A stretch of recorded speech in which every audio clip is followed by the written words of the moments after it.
Hello, guys. Hello. I hope that you guys are well right now.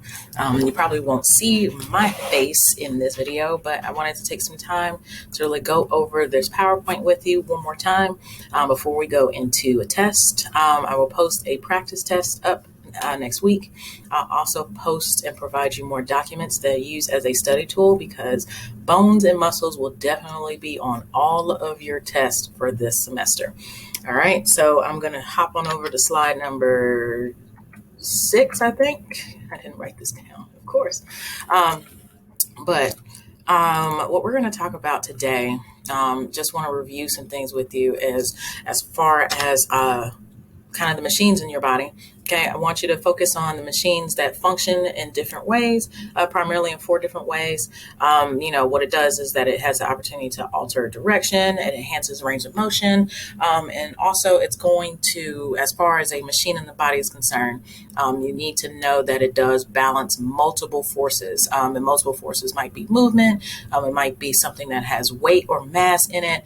So really, those are the functions of the body when it comes to machines. So popping over to slide number 9, we talked a little bit about levers. I've even posted a video about levers.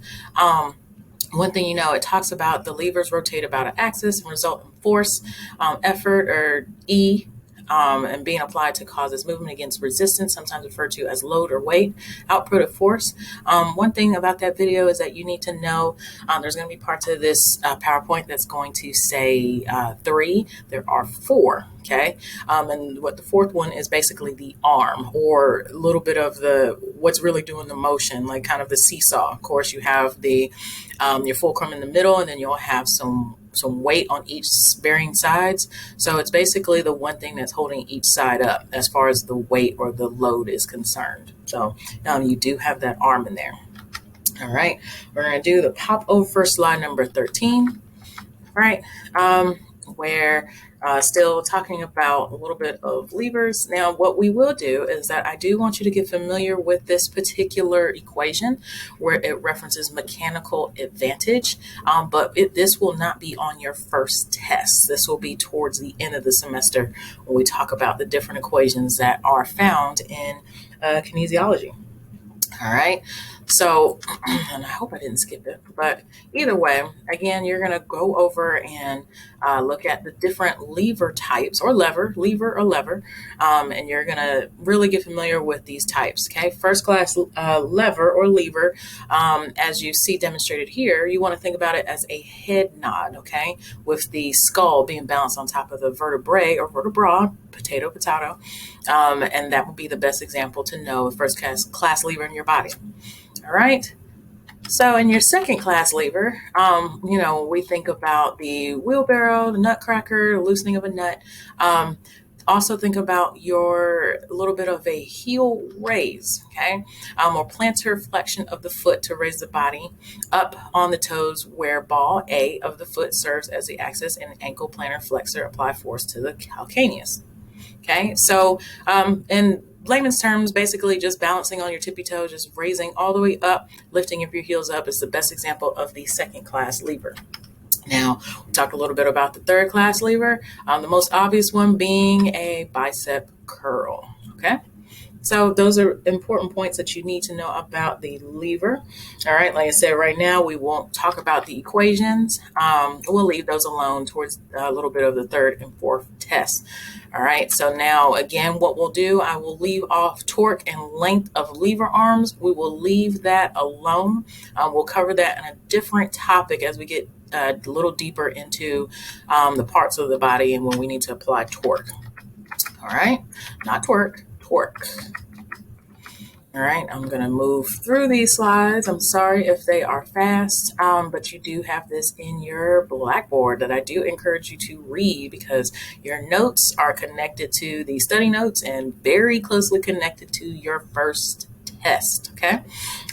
Again, this is a point. Most cases, if we had a little bit more time, generally we would talk a little bit more about wheels and axles. But this time I will leave this off because it's content that we will cover later on once we get comfortable with different aspects of kinesiology. All right. So now you need to know 3 of Newton's laws of motion. The first one being law of inertia. Okay, a body in motion tends to remain in motion at the same speed in a straight line unless acted on by force. A body at rest tends to remain at rest unless acted by a force. So I want you to think to yourself, what is the best example of law of inertia? Oh, here you go. Sprinter in starting blocks must apply considerable force to overcome his resting inertia. A runner on an indoor track must apply considerable force to overcome moving inertia and stop before hitting the wall. So what I do encourage you is to maybe in the Remind app, maybe there's an opportunity for you to get more points. Hint, hint, hint, hint. I want you to think of one particular movement that law of inertia is applied. All right. So now we're on the second law of motion from Newton's law collection of Newton's law of motion is law of acceleration. A change in the acceleration of a body occurs in the same direction as the force that caused it. All right. So a little bit of, passed it. Okay. Did not mean to pass it, but to impart speed to a ball or an object, the body part holding that object must be rapidly accelerated. So we're thinking of a baseball. Okay, so there has to be a considerable amount of force from the shoulder joint, from the bicep, even from the wrist to be able to throw a ball at the same speed. So those are things to just be mindful of. Hint, hint, hint. Feel free to gather some extra points if you think of any other activity in which law of acceleration is applied. Law of reaction. We know this. For every action, there's an opposite and equal reaction.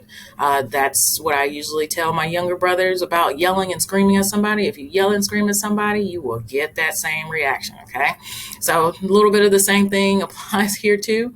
Okay, so one of the examples that our feet push down and back while the surface pushes up and forward. So for every action, there is going to be a reaction.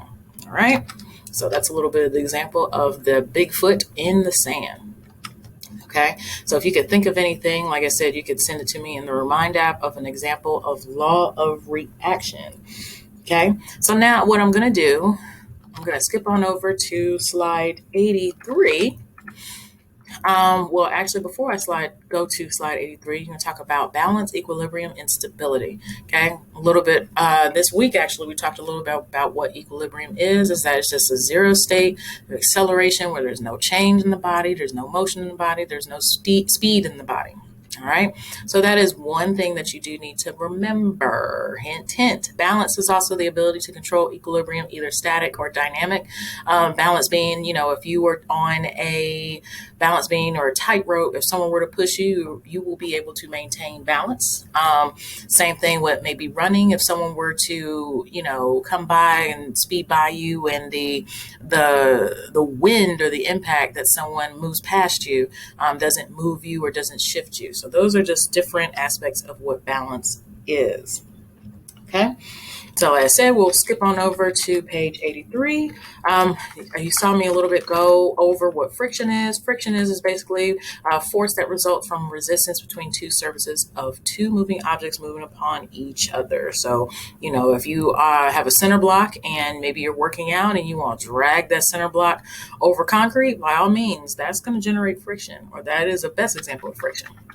All right, so now we can bounce over to slide 83 because I know you guys are over it. All right, so basically highlights a little bit of what force is. Another equation that we will not go to until towards the end of the semester. However, I would definitely highlight it. I would definitely save the page.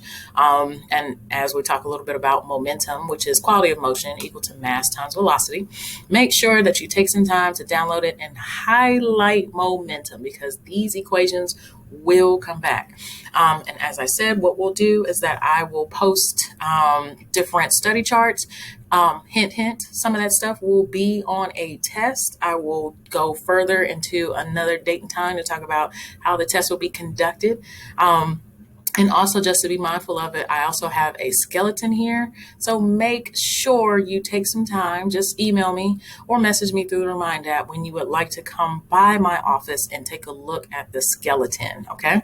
So if you don't have any questions for me, definitely review your notes and prepare for your first test. Okay. I will see you guys on Tuesday at 11:30 sharp. Peace.